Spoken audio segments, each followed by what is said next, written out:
আসসালামু আলাইকুম। এটা হচ্ছে আমার শশা ক্ষেত। এখানে প্রায় 33% জায়গা আছে। আপনার এখানে বীজ বপন করা হয়েছিল আপনার গত জানুয়ারি মাসের 1 তারিখে, না 11 তারিখে।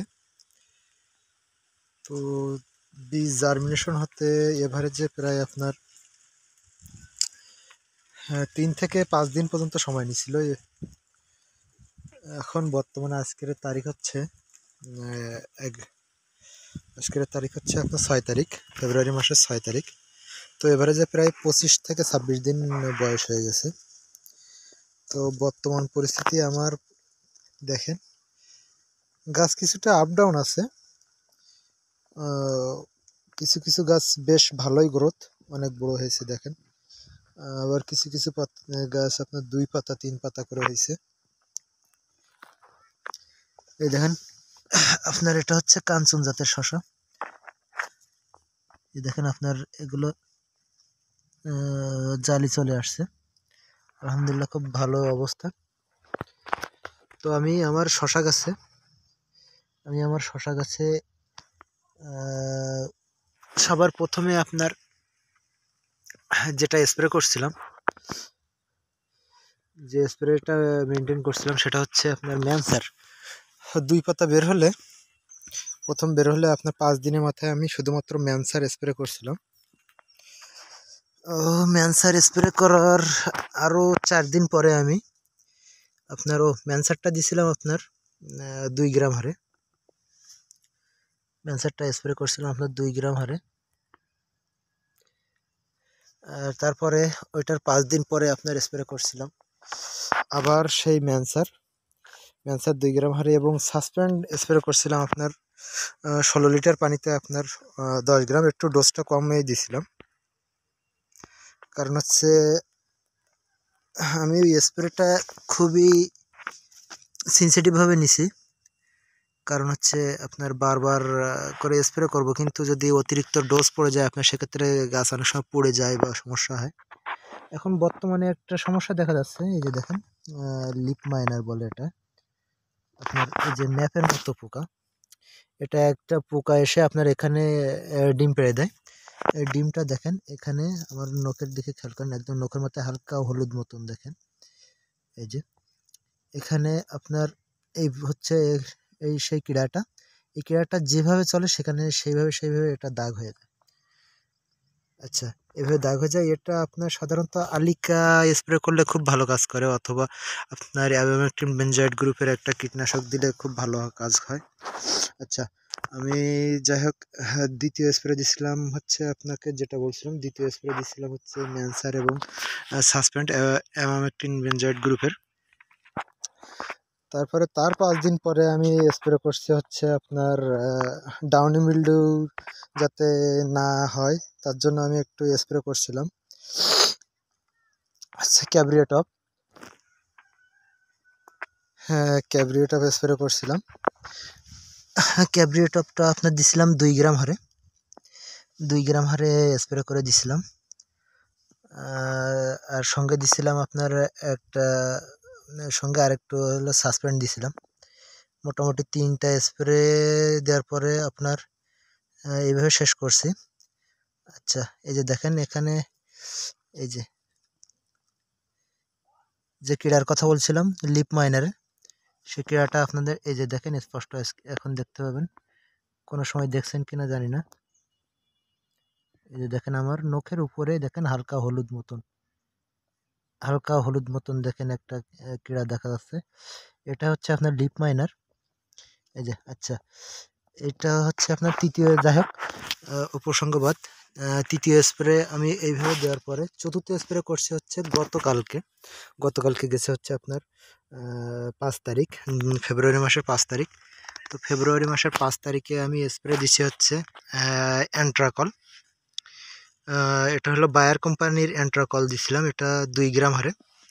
পাশাপাশি আপনার হেকেম কোম্পানির একটা কীটনাশক দিছিলাম আপনার ডাইমেনশন।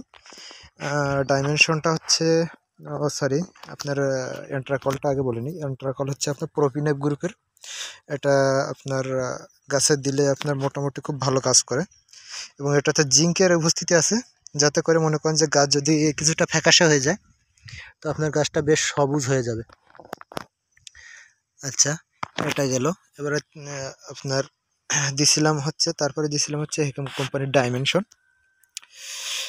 ডাইমেনশনটা দিছিলাম আপনার হচ্ছে 16 লিটার পানিতে আপনার 10 ml।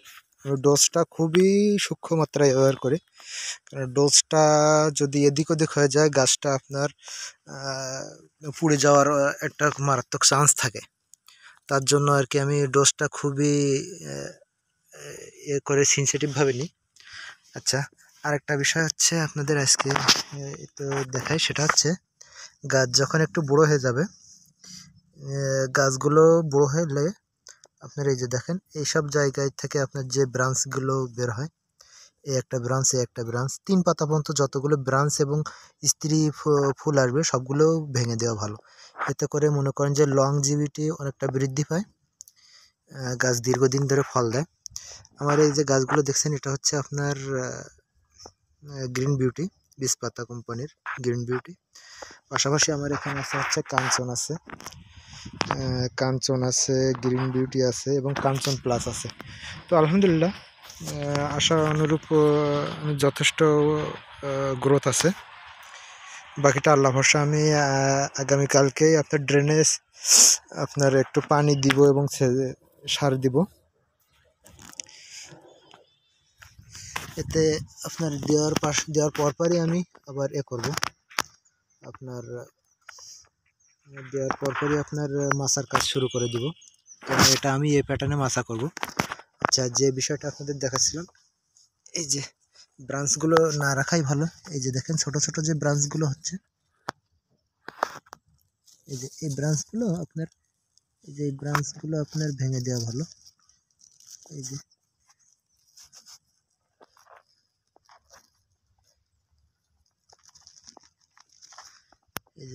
এই ব্রাঞ্চগুলো ভেঙে দিলে আপনার গাছের গ্রোথ ভালো হয়। এবং স্ত্রী ফুল, এগুলো হচ্ছে পুরুষ ফুল, সেই জন্য এগুলো আর ভাঙলাম না।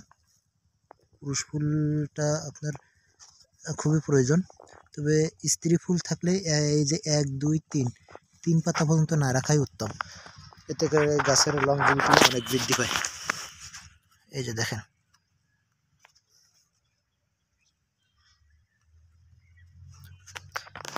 যাই হোক ভিডিও দীর্ঘ করব না। এই যে আমার বর্তমান পরিস্থিতি আমি করলাম, এবং আমার আগামী 2 দিন পরে আবার একটা আমি স্প্রে দিব পর্যবেক্ষণ করে। তবে ছত্রাকনাশক হিসাবে আমি ওখানে রাখার ইচ্ছা আছে হচ্ছে অ্যাক্রোবেট এমজেড। ওটা আপনার 2 থেকে 3 গ্রাম হারে স্প্রে করব, অ্যাক্রোবেট এমজেড। পাশাপাশি একটা কীটনাশকও রাখবো। কীটনাশকটা আপনার সাদামাছির উপরে থাকবে, মোভেন্টো হতে পারে, উলালা হতে পারে, যে কোনো একটা মোভেন্টো অথবা উলালা যে কোনো একটা থাকে, এটা করতে হবে। এই যে দেখেন, এই হচ্ছে আবার আপনার গাছে রেড পাম্পকিন বলে, এটা রেড পাম্পকিনটা পাতা খেয়ে আপনার করে ফেলে, করে দাগ দাগ করে ফেলে, জাল জাল করে ফেলে। তবে এটার জন্য গতকালকে ডাইমেশন দিয়েছি, এটা আলহামদুলিল্লাহ আর প্রয়োজন হবে না। এরা যদি খাওয়ার চেষ্টা করে তাহলে এরা নিজেরাই ওইখানে আপনার মারা যাবে খেয়ে, কারণ এখানে যে ডাইমেনশন ওষুধটা স্প্রে করা হয়েছে এটা আপনার হচ্ছে আপনার সিস্টেমিক ওষুধ।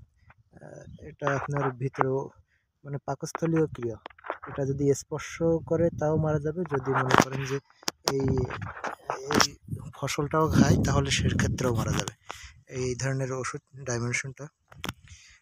তো যাই হোক, ভিডিও অনেক দীর্ঘ হয়ে গেছে, এত দীর্ঘ করতে চাইনি। আমার সার্বিক পরিস্থিতি এই, আমি যেটুকু জানি আমি আমার মতো করে করি, ভুল ভ্রান্তি হলে ধরাই দিবেন, সেই অনুযায়ী আমি আমার ভুলগুলো শুধরে নিব। ধন্যবাদ, আসসালামু আলাইকুম।